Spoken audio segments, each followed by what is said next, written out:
Hi. Okay. I am here to talk to you about my May picks. It is June, but I'm here to talk to you about my May picks for the reading challenges that I am a part of this year. I'm doing the Buzzword Readathon, the Keyword Challenge that I found on Pinterest, and then the Black Author Reading Challenge that I found on Instagram. So I have 3 books here. I'm gonna kind of combine some of the challenges together this time around. The first one we're gonna talk about is Make Me a Monster. The make is one of the buzzwords, and then the Black Author Reading Challenge for May is to read a YA horror, and this is a YA horror and it has make in the title. The next one I'm going to talk about is the Keyword Challenge, and one of the words that you could pick was creek, so I'm going to read Miracle Creek. I've had this book on my bookshelf for years. It was a 2019 book of the month pick and I have yet to read it. So last one for the Buzzword Readathon book cover challenge for May was a border, and I chose Monsters and The Last Blood Match, and it has a border. I have the audiobooks for all of these. I'm not sure which one I'm going to pick up first because I am in the middle of the tarot reading or tarot card readathon as well. So I'll get to whichever one I get to. First off, look at my shirt. It's adorable. This is my reading shirt. I got it from my library. It is my attire for today. But I want to let you know that I ended up starting this book, Make Me a Monster, and like I knew that this was going to be about her being a mortician's assistant and everything, but it's already really creepy because she's a mortician assistant. Her parents run a funeral home. She's around dead bodies all the time.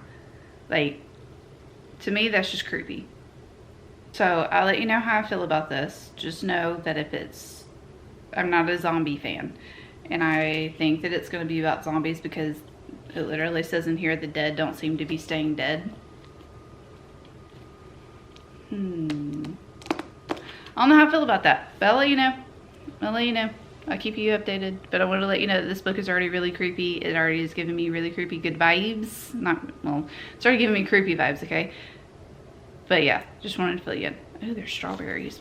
My son didn't eat all the strawberries, so I guess I'm going to be eating those after this clip. It's Friday.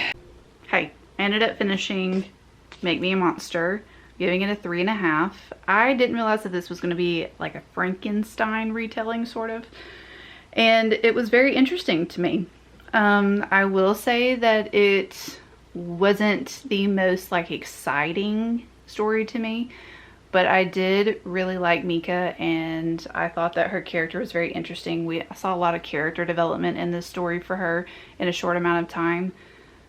Her parents own a funeral home, and she just got her mortician certificate, like assistant mortician certificate, and she's doing her thing, right? And then she starts noticing weird things like bodies moving. She knows that naturally after people die, functions can still happen, but these are weird body movements, like jerking movements, and then she's seeing stuff that she doesn't know if it's real or not. She has these weird dreams, and it's just all very creepy. And then something tragic happens in her life, and then the story just unfolds after that. But the story is about heartbreak, it's about friendship, it's about coming of age, realizing that those that are around you are not what you think, coming to the realization of having to grieve when someone dies. And it's just a lot about death. There's some goriness in here. There's a lot of education about what morticians do, which I appreciated. I like learning weird facts like that. But you can tell that the author really did a lot of research when it comes to being a mortician and what happens in funeral homes and everything. But I think that this was a pretty solid YA horror that I would highly recommend to a lot of people, especially if you're interested in a creepy tale about someone living in a funeral home and death being their entire lives. There's a really good twist in here too, so I think you would be very interested. The next book that I started reading is a hard hitter. It's already like, wow. It's Miracle Creek. I've had this book on my bookshelf for forever, and I'm finally getting to it. And I can't believe that I have let this book sit on my bookshelves for as long as it has. It is a courtroom thriller about this family who has like this therapy. It's like underwater therapy. And something tragic happens with the thing that goes in the water. I guess you would call it a submarine, since it's going underwater. Most likely, yes. And an explosion happens and people end up dying. And you're going through the court proceedings after the fact and seeing that this one mom is being persecuted for the murders. Her son ended up dying. His name was Henry, and then another person ended up dying as well. So they're just trying to figure out who actually caused the explosion to happen. And it's very hard hitting. It's also jarring because you're getting the perspective of all of these people that are in the courtroom, and the mom isn't the most likable character, so I can see why people think she would have done it. If you're also interested in court cases and learning about the court, like the court system and all of the different ways that people have to get ready for a court case, I think that you would really like this too. Just know that there are graphic descriptions. I wouldn't say scenes, but graphic descriptions. There's red herrings in here, and it also talks very deeply about autism and how autism impacts families. So go into that, go into it knowing that. It's one of those books that you're not going to like every single character, and you're probably going to dislike the mom, Elizabeth, of this little boy who had his name was Henry, but who had autism, and her thoughts behind, like her thoughts of being a mom to an autistic child and having to navigate the world and all that kind of stuff, and how hard it is at times. But I like what this author is doing with it, and knowing that she does have, she had a law degree, right? Yes, she's a trial lawyer. You can tell that a lot of love went into this book, being a trial lawyer. I finished Miracle Creek, and I'm giving it a 4. I thought that it was a very emotional, like I said, courtroom thriller. There were a lot of characters to have to follow in this, but the way that it was set up kind of reminded me of like a documentary or a podcast or something like that. And I thought that it was really well done. You can tell that this author has a lot of knowledge when it comes to court cases, which I appreciate. I really like courtroom thriller mysteries like this. And this book also talks about motherhood and having a child with learning disabilities, and how hard it is on a lot of people, especially when they don't have support. There's a lot of talk about having empathy for others, not sympathy, but empathy, and being or feeling like you are alone in a situation. How much it mentally takes a toll on you, not and as well physically. But even though you're going through that, you still have to be strong for your child, because you know your child doesn't know what's wrong, doesn't understand what's going on. And Elizabeth in here, the mom of the child, one of the children that passed away, she is not likable at all, and you see her treatment of her child, but she's just trying to find these treatments to make her child quote unquote normal, and she doesn't want people to look down on her or feel sorry for her because she has an autistic child, and she feels like she's ostracized from society because no one understands her. And I think a lot of moms go through this, even if their child doesn't have a learning disability, because it is very lonely at times. And when your child is different than other children around them, you just want them to be normal or whatever. And she does take it to an extreme in this book, but you can tell that she did love her kid in her own way. She just didn't show it in the best of ways, and she was really overwhelmed with everything that was going on. I think that showing her perspective in this book was a very smart choice on the author, because this shows that victims are not always perfect, and perfect victims don't exist, okay? And everybody wants victims to be this perfect, or these perfect angelic people, but in reality everyone has issues when it comes to life, you know. And this book is a prime example of that, and how even if someone isn't the perfect victim, that doesn't mean that they are guilty of what Elizabeth was arrested for, killing her child and killing someone else. But it's a really deep dive, seeing how complicated some parent and child relationships can be, but it is also showing what lengths you would go for your children as well.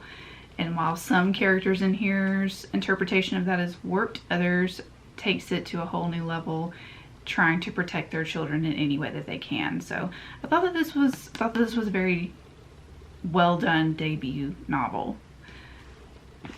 Now I am reading The Monster and the Last Blood Match, and in this book society isn't all that great, and we have main character Raina, who is signing up to be a blood match for some notorious vampire. He is big and broody and important and rich and all those things.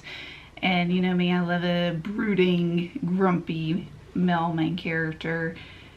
And she's gonna have to go live with him for a significant amount of time, because in this society, if vampires drink blood that doesn't match theirs when they were human, they get really, really sick. So Raina matches with this dude, and evidently he's just an asshole. So I'm gonna see how much of an asshole he is, and then I'll fill you in and let you know how I'm feeling. Oh, and she is called a blood escort. So there's that. I forgot to mention that. But yeah, so I'll fill you in and let you know how I feel about this book. I'm excited. I've been really enjoying vampire stuff lately, mostly like vampire horror. But I've been finding my, you know, my jam when it comes to vampire fantasy romance, or romantasy, or whatever you want to call it. Alright y'all, I ended up finishing A Monster and the Last Blood Match, and I'm sorry, but I'm going to give this a 2-star. I do not understand the appeal of why Raina and Beckham like each other, besides just having like a physical attraction. I did not get any of the emotions that I was supposed to feel in this book, besides just annoyance. Raina has signed up to be a blood escort, and basically like living with Beckham indefinitely. She realizes that Beckham doesn't want to eat from her, and she for some reason is like, why aren't you eating from me? I want you to eat from me and stuff. And I'm like, girl, just take his money and like make your money. He doesn't want you to be like, he doesn't want to do that to you, so why are you trying to force it, you know? And she wants to be like, she wants him to desire her and everything like that, because she finds him really attractive. And I'm like, oh yeah, okay, you find him attractive, but why are you trying to push it? Like, he's already told you no multiple times, so take no for an answer and just take his money, you know? But she does have to leave her family, and I don't think that Raina's ever been shown love before, except with her brothers. Like, intimate love, she's never had that before. We do end up meeting like an ex-boyfriend in here. He's just an asshole. He's your typical ex-boyfriend douchebag, you know, and Beckham comes and saves her. She's a very damsel in distress type of character, and I don't like that. I don't like that. I don't like those kind of characters. I like for the female character specifically to have some sort of like substance, and she acts like she does, but she really doesn't, and she's got on my nerves.